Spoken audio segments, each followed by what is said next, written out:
We had a story that we wanted to take a closer look at because it is creating some ripples in the industry. And of course, it's about AI, and it has to do with the Biden presidential administration. Because while it might be winding down, there are some things that are going to be making the news. Yesterday, the president proposed a new framework for the export of chips used in developing AI. The rules seek to limit export of the chips to some 120 countries, including Mexico, Israel, and Switzerland. The rules appear to be aimed at protecting U.S. national security interests, and if you read between the lines in the order, they're aimed at China. The administration says that this ruling is designed to close some of the loopholes that are in currently existing chip export restrictions. Now, I found out about this because I got an email from the folks over in Nvidia, and they released a statement calling the rules, and I quote, misguided, due to the fact that they would impact what is now the largest AI hardware company in the world and could potentially impact shipments of hardware and even development of software models. Al, where do we even begin to unpack all of this? Well, I think one of the first elements to look at is what are the risks here? What are these regulations, the existing regulations, these new regulations about? And they're about controlling access as much as possible, or at least making it difficult for an enemy state in particular, but any kind of hostile actor against the United States interests from building advanced technology.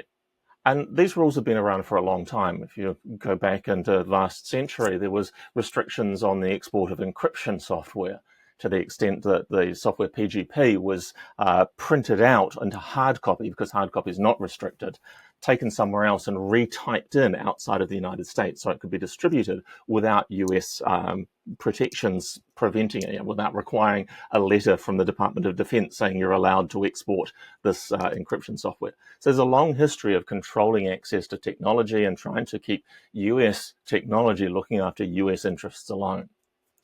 And that's essentially a continuation of what's going on here. But what we're seeing is that the current regulations are very leaky.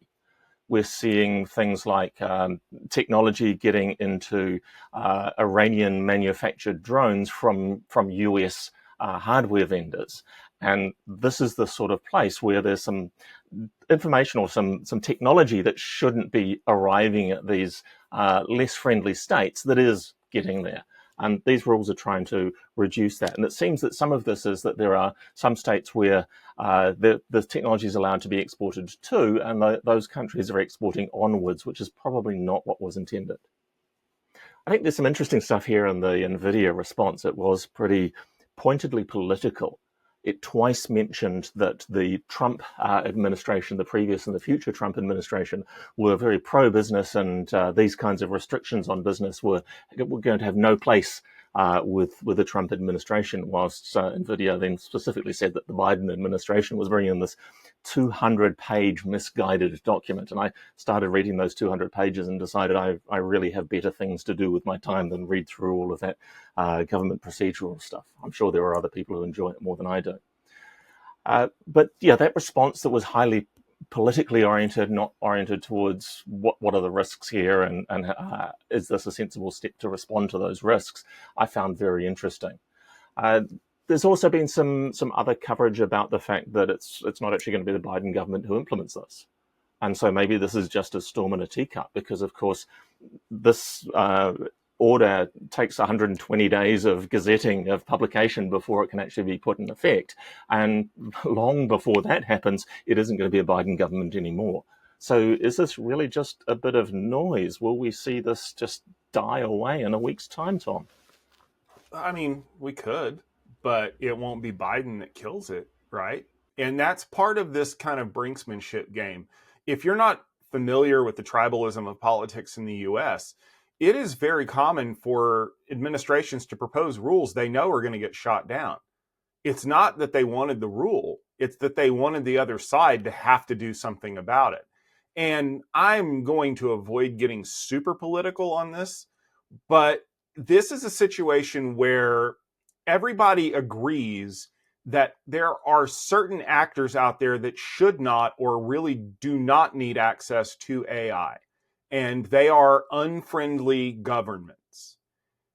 So how do you fix that? Well, you put restrictions in place, right? And we've seen that over the course of 2024. And if you are a rundown listener, you know that. There have been restrictions in place about all kinds of crazy things, right? Like not just export restrictions on the chips themselves. Like there are export restrictions on the machines used to make the chips because they only come from like one company in the Netherlands, those lithography machines. But the problem is that enterprising governments that want to find a way around the restrictions will. And so what they were doing is they were buying these through shell companies, through other countries. And then they were having basically those components drop shipped into unfriendly countries. I mean, think about the way that the Russians are evading the massive amount of sanctions that have been placed on them for their behavior over the last couple of years. They're just routing some of their needs through other countries. So what do we do about it? Do we just ignore the fact that people are going around the restrictions, or do we try to put something in place? And then for those people who are saying, well, why did he wait until he's literally going to be out of office in a week to do that? When would have been the best time? The day he got into office? Well, we didn't know there was a problem back then. That was 4 years ago, and AI wasn't a thing. Should he have waited till the day before he left office, knowing that it wouldn't get implemented? I don't know. Maybe this was just an attempt to say, I tried to do something, and if the other guy undoes it, then that's on him. I also know that Nvidia hit really, really hard on this. In fact, if you Google the headlines and you talk about AI restrictions in Nvidia, some of the lead writers, they were working overtime with the thesaurus, blasted, dragged, you name it. Blasted's probably a little bit overused anymore. But yeah, Nvidia has the most to lose from this, right? Because they are the hardware manufacturer until companies like Intel and AMD can really bring their facilities online. And this goes along with a lot of other things too, like certain closed learning models are no longer going to be available to be exported to certain places, and there's a lot of other things that go into it. It's not just about the hardware; it's just that Nvidia is making the most noise about the hardware right now. And I can see their point, right? Why shouldn't we be able to sell to whoever we want to sell to?